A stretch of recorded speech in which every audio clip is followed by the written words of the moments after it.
In GTA 5, the cops were straight up cheating, but in GTA 6, that could change completely. Escaping won't just be about running out the clock anymore, it'll be about using your brain. The leaks, trailers, and patents all line up too perfectly. Today we're breaking down what's really changing with the police system in GTA 6, because the real problem might not be the cops anymore, it'll be your own decisions. In GTA 5, the police didn't actually investigate the world, they reacted straight to the player. The second you committed a crime, stars popped up even if nobody saw you. There was no real process to identify the criminal. You were either clean or wanted. Cops would spawn in a nearby radius, and the whole thing boiled down to one goal: get out of their line of sight until the timer ran out. Changing clothes did nothing. Switching cars barely mattered. The game knew it was you until it decided to forget. In the end, crime was just a fun little mini game. Cause chaos, survive for a few minutes, and the world reset like nothing happened. No real consequences. That worked for years. Personally, I wasn't the biggest fan, but Rockstar has already proven they can design something way deeper than a simple counter. Some of you will remember that Rockstar already showed us what a smarter system could look like. In Red Dead Redemption 2, crime didn't instantly trigger a chase. There was an actual investigation process. If nobody saw you, nothing happened. If someone did see you, they had to physically run off to alert the authorities. That created a real window of opportunity. You could intercept the witness before they reported it, threaten them, and they'd freak out and keep quiet. The system never even activated. The law could know a crime happened without knowing exactly who did it. If you wore a mask, they described an unknown suspect, but it wasn't automatically Arthur Morgan. Bounties were regional too. The world remembered what you did in one area.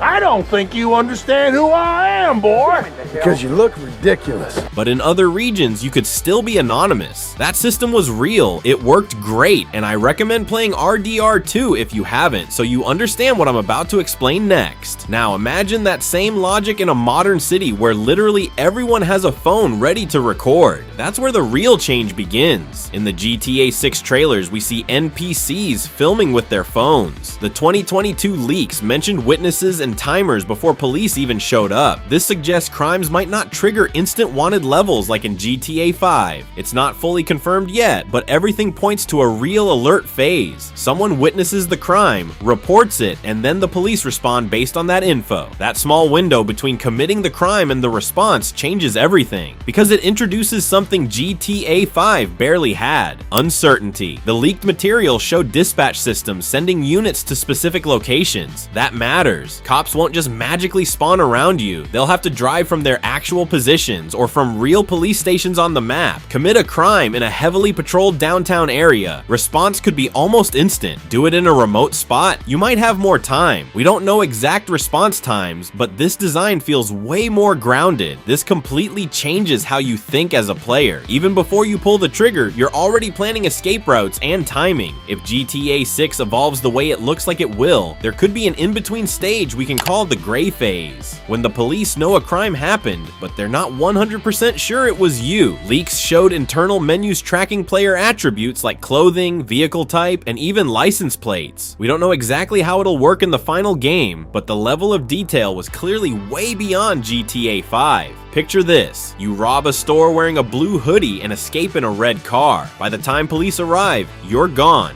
But they have a description. If you're still driving that same red car, wearing the same hoodie in the same area 5 minutes later, you're still matching the suspect profile. That could get you pulled over. In a modern setting, info doesn't just come from people. Trailers show security cameras in stores and streets. We don't know yet if they'll directly trigger the police system, but they'll clearly play a role. Also, preparation is going to matter a lot more. The inventory system looks limited like it was in RDR2. No more infinite arsenal in your pockets. You'll have to physically prepare for big jobs, using duffel bags for cash and gear, stashing extra weapons in your trunk. Crime becomes way more deliberate. You can't just pull a rocket launcher out of nowhere if you didn't plan ahead. The system doesn't just change how cops arrive, it changes the role of the people around you. Leaks showed crowd control mechanics during robberies where you have to keep NPCs under threat so they don't run or call the cops.